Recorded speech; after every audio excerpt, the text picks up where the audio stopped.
And during National Flood Safety Week, there is a renewed focus on preparing for disaster. News 12's Meredith Garofalo has more on how you can prepare.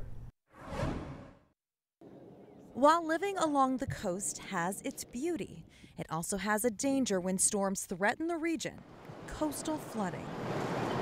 You know that it's there, but until you go through it, you don't know how severe or how impactful.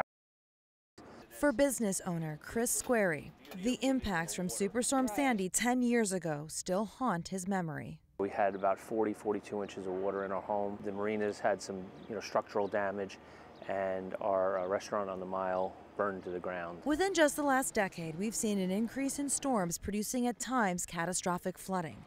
A reminder now more than ever to be prepared before flooding begins, both for residents and local leaders. We installed all these pumping stations that prevent the streets from flooding. We actually put check valves in to prevent the ocean waters from coming back into the streets. The most important thing that you have to keep in mind is that preparedness starts ahead of the storm, whether it's something minor or something major.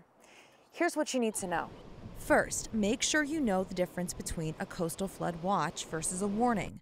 A watch means you need to be ready to take action. When a warning is issued, you need to immediately take action to protect life and property. Know your flood risk and if you're in a flood zone, which you can check here on an interactive map through FEMA.